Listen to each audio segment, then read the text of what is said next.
राम राम बंधुओं, ज्योतिर्लोक में आपका हार्दिक स्वागत है। मैं कह चुका हूँ कि इन कालनेमियों से संबंधित जो नीचता का स्तर है, पाखंड किया जा रहा है, लोगों को भ्रमित किया जा रहा है, धर्म वाली जो आस्था है, आस्था के साथ खिलवाड़ किया जा रहा है। इन लोगों की चर्चा, इन लोगों के ऊपर जो है सो प्रहार करना, ये चर्चा बहुत चलेगी। ये चर्चा बस ऐसा नहीं कि एक दिन कर लिए छूट गई। मैं कह चुका हूँ कि इस पर लंबी चर्चा करेंगे, ऐसे नहीं छोड़ेंगे इसको। प्रमाण से संबंधित चर्चा हम संभवतः पहले ही वीडियो मिल गया हो सकता है वीडियो आगे पीछे हो जाए, पहले ही मिल गई हो या आगे भी मिल सकती है। हो सकता है यदि ये वीडियो पहले लाइव हो जाती है तो ये वीडियो पहले होगी और इसके बाद अगले दिन जो रात के 8:30 बजे का समय है, उसी समय फिर यदि आज ये है तो कल वो होगा। अब पीछे में ये हो सकता है कि कल ही लाइव हो गया हो या आज ये है तो कल हो, यदि ऐसा ना हुआ हो तो। प्रमाण, उसमें ढेरों प्रमाण दिए गए हैं, प्रमाण सहित वहाँ पर चर्चा हमने किया है। आज हम प्रमाण से नहीं चलेंगे, आज हम पुस्तक निकाल के किसी प्रकार के प्रमाण को नहीं देखेंगे।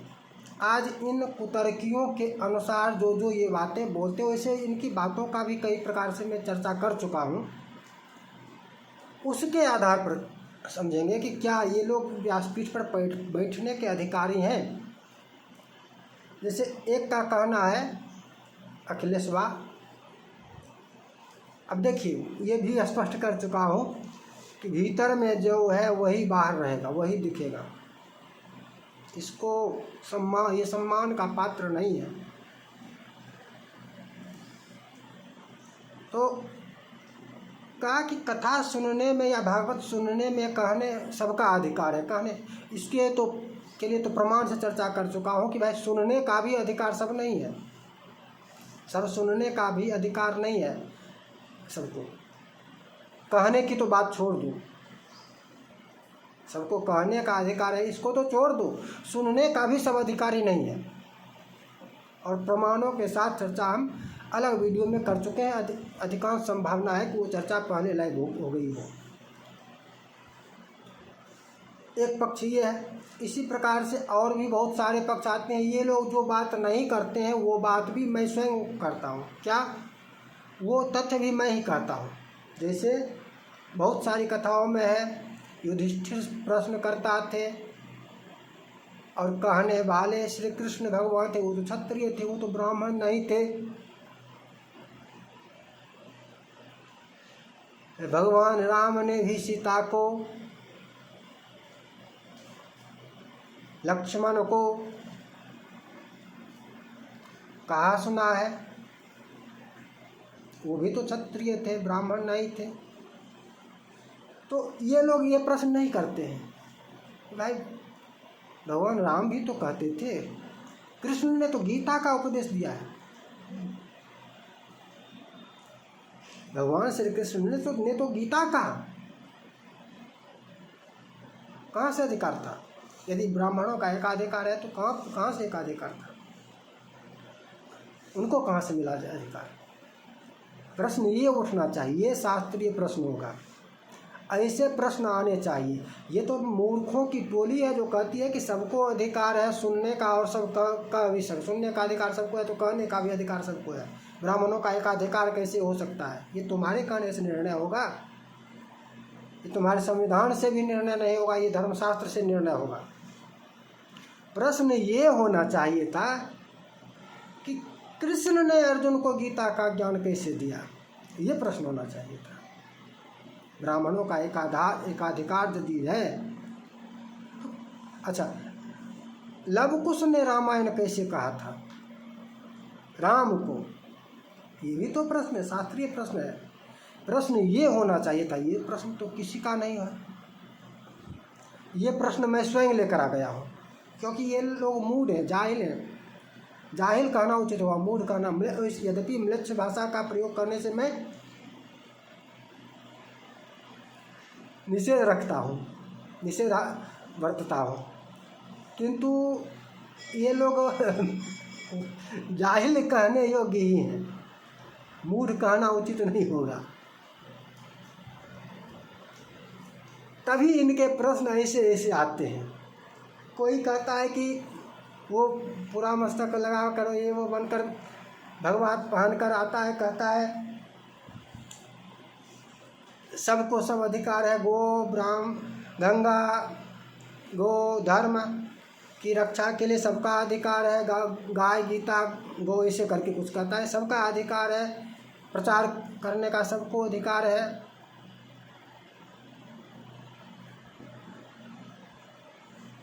वो चर्चा भी समाहित है, सबका अधिकार कैसे क्या कहाँ। एक पहले घटना बताता हूँ। एक भागलपुर के थे दिगंबराचार्य, दिगंबर झा ही नाम था उनका भी, मेरा नाम भी दिगंबर झा ही है।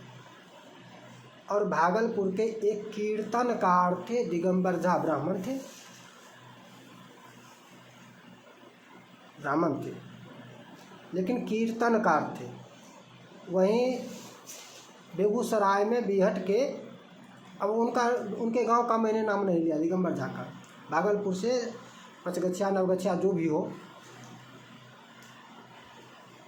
और बेगूसराय के बीहट के एक प्रसिद्ध थे विंदेश्वरी सिंह, विंदेश्वरी सिंह कीर्तनकार थे। वर्ण से तो ब्राह्मण वर्ण ही थे, कीर्तनकार थे। ये लोग व्यासपीठ पर नहीं बैठते थे। दिगंबर झा भी कीर्तनकार थे, व्यासपीठ पर नहीं बैठते थे। मैं आपको ये बता रहा हूँ जो मैंने देखा है। और जो लोग उनसे संबंधित हैं, आप यदि बिहार के हैं तो संभवतः आपके जो 60 वर्ष 70 वर्ष के लोग होंगे वृद्धजन, वो इनसे परिचित होंगे, उनसे पूछ लीजिएगा, परिचित होंगे इनसे।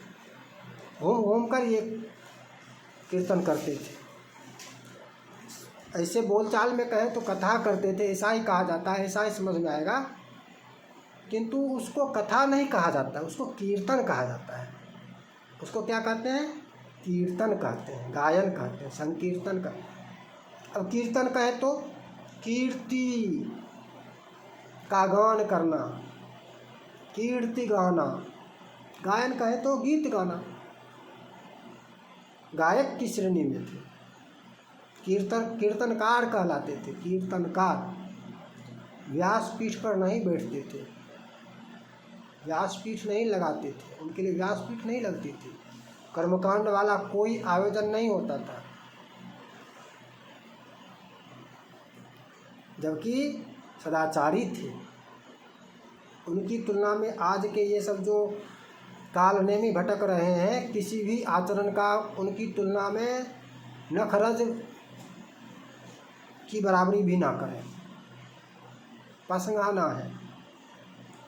उनके सदाचार और इसकी तुलना करें तो जो ये कालनेमी सब है, धूर्त सब जो है, क्यों नहीं बैठते थे व्यासपीठ पर? क्यों नहीं बैठते थे व्यासपीठ पर? विचार करना होगा। और ये मैंने अपने क्षेत्र के 2 कीर्तनकार का नाम लिया। ऐसे कीर्तनकार अनेकों सभी क्षेत्रों में थे। ऐसे कीर्तनकार आपका कोई और जगह है, किसी अन्य क्षेत्र के हैं, तो आपके क्षेत्र में भी कोई दूसरे कथाकार होंगे, कथाकार नहीं, कीर्तनकार, जो कथा की तरह ही प्रसंग कोई उठाते थे। कोई एक प्रसंग, किसी भक्त की का प्रसंग उठाते थे, ठीक है, और गान बजान करते हुए 2 घंटा 3 घंटा कीर्तन करते हुए उस प्रसंग को लेकर चलते रहते थे। कीर्तनकार, इनको क्या कहते हैं? कीर्तनकार। कथावाचक इनकी संज्ञा नहीं है, इनकी संज्ञा है कीर्तनकार। ये कथा नहीं कहते थे, कीर्तन करते थे, कीर्ति का गान करते थे। भगवान के कीर्ति का, भक्तों के कीर्ति का, धर्म के कीर्ति का गान, कीर्तन करते थे। नाम का कीर्तन, नाम का गान, कीर्तन। भजन करना, कीर्तन। और गायन भी है, काव्य का गायन। अब इसी से वहाँ पर आते हैं, पहले लवकुश पर आ जाते हैं। रामायण में लवकुश के लिए 2 बार का प्रसंग है। एक बार ऋषि मुनि आश्रम में आए और उनकी सभा में लवकुश ने रामायण का गान किया। पढ़ाया था किन्होंने? पढ़ाया था वाल्मीकि मुनि ने। क्या किया? ऋषि मुनियों की सभा में क्या किया? ऋषि मुनियों को कथा कही रामायण की? नहीं, कथा नहीं कही, व्यासपीठ नहीं लगा, व्यासपीठ पर नहीं बैठा लवकुश। कीर्तन किया, गायन किया, गायन किया। पुस्तक को देख लीजिए, प्रमाण वहाँ पर मिल जाएगा। गायन किया। और ऋषि मुनियों ने क्या किया? इसकी पूजा की, इसको पुरस्कार दिया। ऋषि मुनियों ने क्या किया? जिसको जो हुआ, कमंडल जिसको देना हुआ कमंडल लिया, किसी ने अजिन दिया, जो कुछ भी, सबने अलग अलग वस्तुएं दी, लेकिन पुरस्कार दिया। क्या दिया? पुरस्कार दिया। लवकुश ने प्रतिग्रह नहीं किया, इन्होंने दान नहीं किया। ऋषि मुनियों ने, जिन्होंने गायन सुना, लवकुश क्या करता था? रामायण का गायन। गायन करना और कथा कहना में अंतर है। गाना, गाकर रामायण को सुनाना, और कथा कहना, कीर्तन करना और व्यासपीठ पर बैठकर कथा कहना, कथा वाचना, अंतर है। दोनों एक नहीं है। ये खिचड़ी बना दिया है इन नालायक नौटंकी बाजों ने, गवैयों ने। ये सब गायक हैं या कीर्तनकार हैं, व्यासपीठ पर बैठने की योग्यता नहीं रखते हैं। और इनसे पूर्व के जो थे वो बैठते नहीं थे व्यासपीठ पर, वो कीर्तन करते थे। प्रसंग लेकर उसमें 2-3 घंटा चलाते रहते थे, 2-3 घंटा जो भी है। और उसी का ये अगला वर्जन जो है उन्हीं कीर्तनकारों का, वो सम्मानित थे क्योंकि उन्होंने धर्म का पालन किया कि मैं व्यासपीठ पर बैठने की योग्यता नहीं रखता हूँ, मैं कीर्तनकार हूँ, कथावाचक नहीं हूँ, व्यासपीठ पर नहीं बैठूंगा, कीर्तन करूँगा। उन्होंने क्या किया? मर्यादा का पालन किया। अगला वर्जन जो आ गया, नेक्स्ट वर्जन, ये सब क्या हो गया? काल नेमी बन गया, मर्यादा का उल्लंघन कर दिया है। कीर्तनकार और बैठ जाता है व्यासपीठ पर, है गायक और बैठ जाता है व्यासपीठ पर कि मैं कथावाचक हूँ, वक्ता हूँ, कथा वक्ता, कथावाचक कीर्तनकार है। पर व्यासपीठ पर बैठने का ये सब जो ये अनिरुद्धा फलना चिलना जो भी है, मोरारी फरारी जो भी है, व्यासपीठ पर बैठने का अधिकारी नहीं है। और इसको तो छोड़ दी, वो जो ये सब स्त्रियां हैं, सिद्ध करो, तुम व्यासपीठ पर बैठने की अधिकारी नहीं हो, सिद्ध करो, प्रमाण से सिद्ध करो, प्रमाण प्रस्तुत करो। तुम भागवत कह रही हो तो तुम प्रमाण प्रस्तुत करो, तुम्हारे पास भागवत कहने का क्या अधिकार है, तुम प्रमाण दो। रामायण कह रही हो तो रामायण का प्रमाण दो कि तुमको अधिकार है प्रमाण कहने का। ये प्रमाण नहीं है कि भाई लवकुश ने भी कहा था, ये प्रमाण नहीं है। अनुसूया ने भी कहा था, तो अनुसूया ने किसको कहा था? सीता को कहा था, राम को थोड़ी ना कहा था। अनुसूया ने सीता को ज्ञान दिया था, राम को नहीं। तुम किस आधार से बैठे? प्रमाण दो। इसी प्रकार से भगवान राम के दरबार में भी लवकुश गया, बुलाया गया, सड़कों पर देखा गायन करते हुए, तो वहाँ भी आमंत्रित किया गया। और भगवान राम की सभा में भी लवकुश ने क्या किया? रामायण पलटिए, गायन किया। गायन, व्यासपीठ पर बैठकर कथा नहीं कहा उसने। गायन करना और व्यासपीठ पर बैठकर कथा कहना दोनों एक नहीं है, दोनों में अंतर है। खिचड़ी न मत बनाओ, मर्यादा है सबकी। यदि तुम लोग गायक हो तो गायन करो, व्यासपीठ पर मत बैठो, व्यासपीठ मत बनाओ। कहता है, सब कहता है मैं व्यासपीठ पर बैठा हूँ, व्यासपीठ पर, व्यासपीठ पर, व्यासपीठ पर। व्यासपीठ के अधिकारी नहीं हो तुम लोग। ये सभी नालायक जितने भी ये कालने में बने हुए धूर्त सब हैं। लवकुश वाला प्रकरण समझ में आ गया। लवकुश क्या कर रहा था राज्यसभा में, राम की सभा में?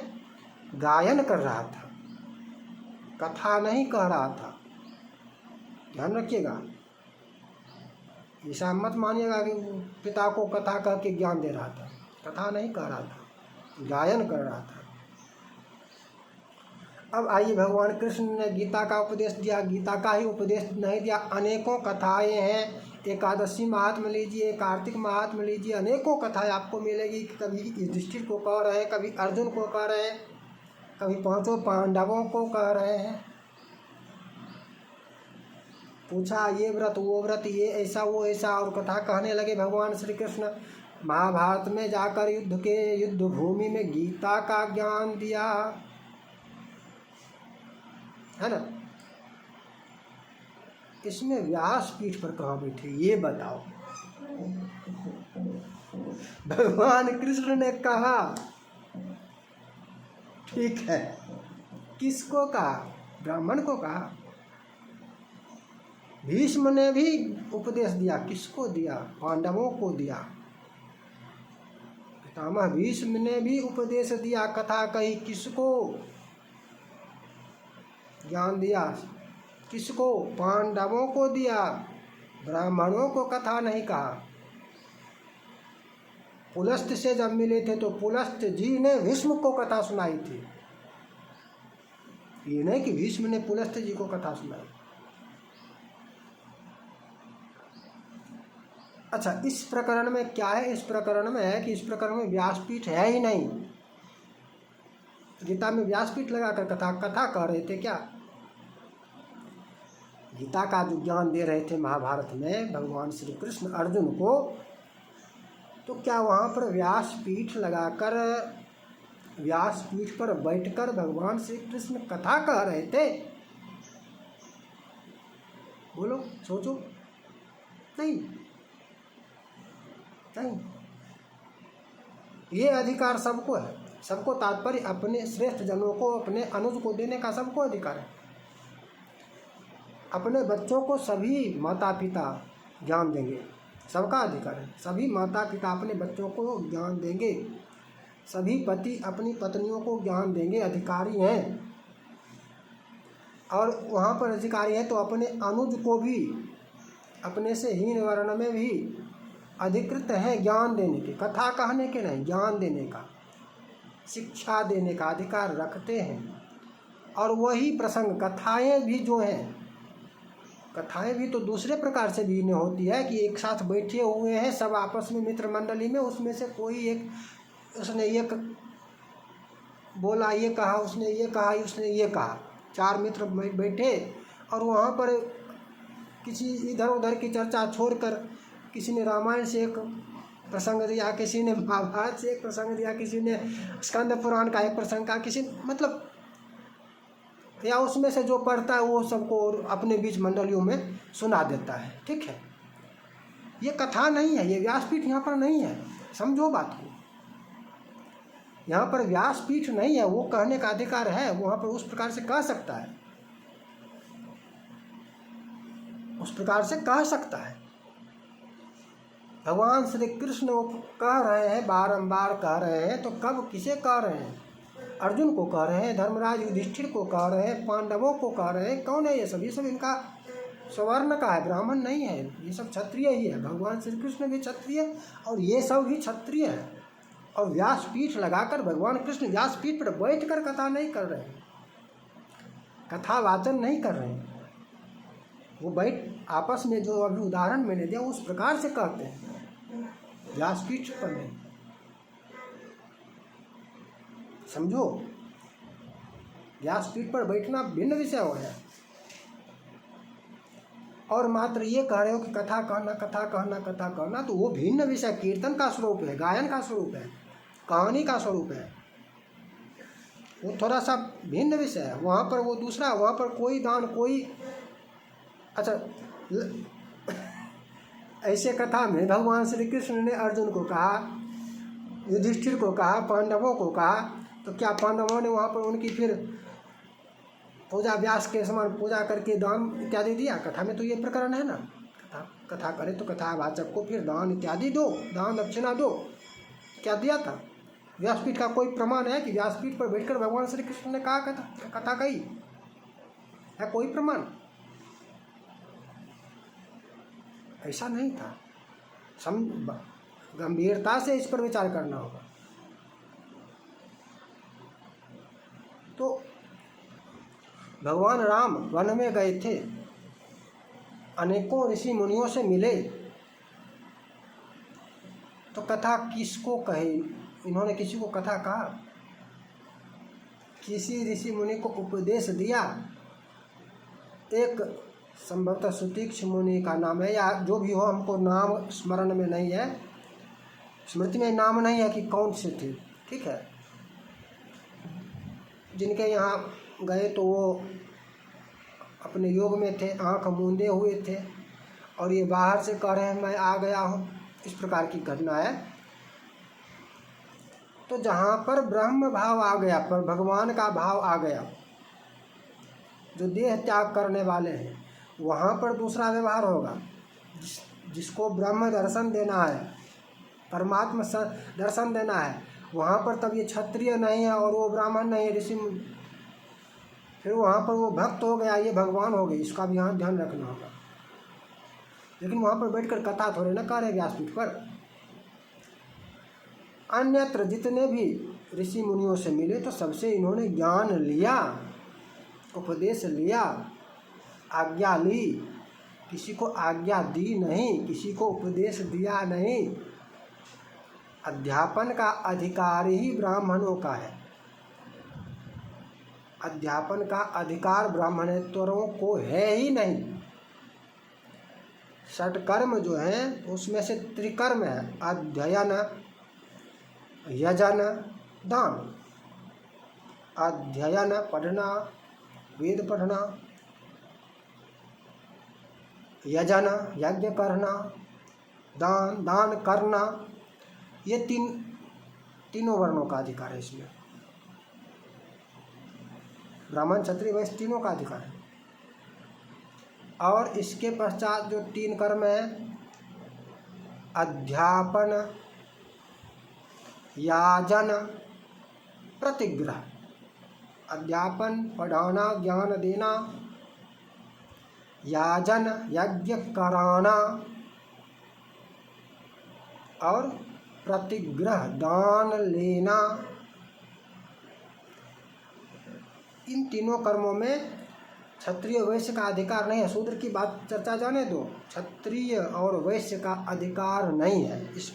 इन तीनों कर्मों में मात्र ब्राह्मण का ही अधिकार है। इसीलिए रामायण को देखिए, राम को उपदेश दिया सबने, ऋषि मुनियों ने, या राम ने ऋषि मुनियों को उपदेश दिया। राम को ज्ञान नहीं था ऐसा थोड़ी ना है, ऐसा थोड़ी ना है, राम को ज्ञान नहीं था। लेकिन उपदेश किसने किसको किया देखिए।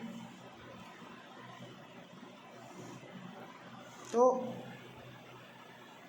निष्कर्ष पर हम यहाँ पर जो पहुँच रहे हैं वो ये है कि ये सब जितने भी कालनेमी बने हुए, बैठकर कथावाचक बने हुए, कथावक्ता बने हुए हैं, इनमें से ये एक भी व्यासपीठ पर बैठने का अधिकारी नहीं है। अब एक भी कहे तो ये कहना थोड़ा असंगत है, तब 100% हो जाता है ना। इन प्रसिद्धों की चर्चा कर रहा हूँ। ये जो प्रसिद्ध हैं, जिनको आप मोबाइल में देखते हैं, टीवी में देखते हैं, ये जो प्रसिद्ध सब हैं, इनमें से 99%, चाहे टटकाबाज हो चाहे जो हो, 99% व्यासपीठ पर बैठने का अधिकारी ही नहीं है। कीर्तनकार है, गवैया है, गवैया, गायक, अच्छे से कहें तो गायक, थोड़ा नीचे ले जाकर कहें तो गवैया।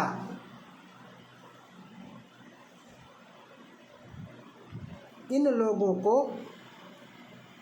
जैसे उदाहरण मैंने पहले दे दिया कि कीर्तनकार पहले कैसे होते थे, क्या करते थे। वो व्यासपीठ पर नहीं बैठते थे, व्यासपीठ पर नहीं बैठते थे। इन लोगों को व्यासपीठ का अधिकार नहीं है। व्यासपीठ लगाकर जो कथा ये लोग कर रहा है, अधिकृत नहीं, अनधिकृत रूप से मर्यादा का उल्लंघन कर रहा है। ये सब का सब ये कीर्तन करे, पीछे जाकर झांके पहले क्या होता था, कैसे करते थे। पहले भी कीर्तनकार थे। संगीतमयी कथा आज जो ये सब कर रहा है, ये संगीतमयी कथा नहीं है, संगीतमयी गायन है। ये सप्ताह भागवत ज्ञान यज्ञ जो लिख देता है, कथा का लिख देता है, इसको लिखना चाहिए भागवत कीर्तन, रामायण कीर्तन, और व्यासपीठ बनाकर नहीं, व्यासपीठ पर बैठकर नहीं, व्यासपीठ पर बैठकर नहीं, व्यासपीठ बनाकर नहीं। मर्यादा का पालन करना होगा सबको। इन लोगों के पास यदि आप वीडियो पहुंचा सकते हैं तो पहुंचाइए। जब तक ये लोग जानेगा नहीं, स्वयं का आत्मावलोकन नहीं करेगा, समझेगा नहीं, तो कैसे सुधरेगा। इसको तो ज्ञात भी नहीं है। इसको तो प्रशिक्षण केंद्र खोल लिया लोगों ने और प्रशिक्षित कर दिया, गाओ बजाओ। लवकुश गाता था, ये नहीं कह रहा है कि लवकुश गाता था। कथा वाचन करना और गाना दोनों में अंतर है। लवकुश रामायण गान करता था, गायक था, गायन गान करता था। हमने उदाहरण जो दिया उसमें कीर्तन होता था, प्रसंग उठाकर उस पर कीर्तन करते हुए प्रसंग का कथा वाचन, व्यासपीठ, इसकी मर्यादा है। गायक उस पर नहीं बैठ सकता है। कीर्तनकार व्यासपीठ पर बैठकर कीर्तन नहीं कर सकता है, इस अनधिकृत है। और ये मर्यादा, इसको स्वयं इसका ज्ञान होना चाहिए, इसका पालन करना चाहिए। पुनः मिलेंगे नई चर्चा के साथ। जय जय श्री राधे।